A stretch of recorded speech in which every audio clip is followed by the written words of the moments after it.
Bonsoir à tous et à toutes, c'est Nathan et dans cette vidéo je vais vous parler de la pratique délibérée. Alors en fait il y a deux types de pratiques, il y a la pratique qui est dite ordinaire et la pratique délibérée. En fait quand vous voulez devenir bon dans n'importe quel domaine, ça peut être la pétanque, ça peut être le tennis, ça peut être les arts martiaux, ça peut être l'acting. En fait ce qui est important au début c'est de pratiquer votre art, c'est de poser des actions concrètes afin de progresser dans votre art et dans votre domaine tout simplement.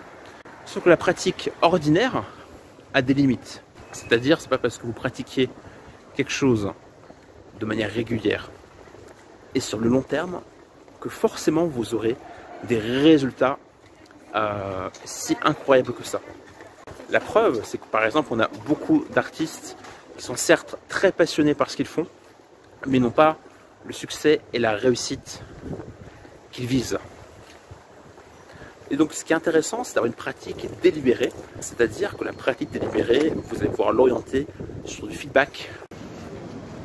Si vous avez par exemple un prof de tennis qui vous dit d'améliorer votre revers d'une certaine façon, ou par exemple qui vous dit non là le service tu prends vraiment mal, bah du coup vous allez progresser beaucoup plus rapidement. Autre chose, si vous voulez vous mettre dans la comédie, dans le théâtre, le fait peut-être de faire des vidéos, ou peut-être simplement le fait que des impros lors de spectacles soient filmés, et ben ça va vous aider aussi à vous améliorer. Et peut-être c'est un exo qui n'est pas facile, parce que se voir en vidéo, et ben c'est pas un exo qui est simple. Et peut-être souvent on n'aime pas se voir en vidéo, parce qu'on va beaucoup se focaliser sur les ou toutes les erreurs entre guillemets qu'on pourrait faire. Mais c'est pas grave. Mais l'important c'est de s'améliorer. L'important c'est de prendre conscience de ces points d'amélioration.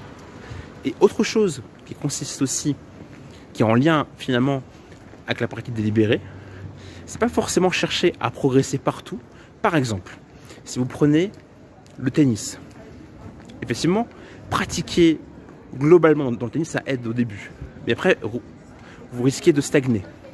Par contre, ce qui est intéressant, c'est de chercher à vous améliorer sur un point spécifique. Par exemple, ça pourrait être tout simplement, je vais progresser dans mon revers.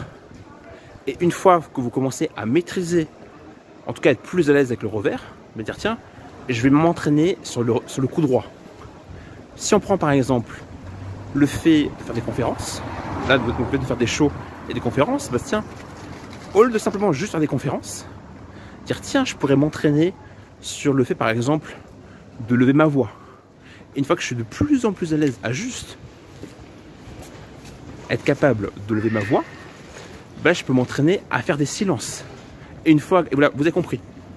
Donc c'est à la fois le fait d'être exposé à un feedback et de vous concentrer sur un point spécifique. En tout cas, si vous avez des questions sur la pratique délibérée et que vous avez besoin de plus d'exemples, n'hésitez pas à partager, à poster un commentaire en dessous de cette vidéo. Et je vous dis à la prochaine pour un autre boost de motivation pour vous aider à vous rapprocher de vos rêves et de vos aspirations. C'était Nathan, à très vite, ciao.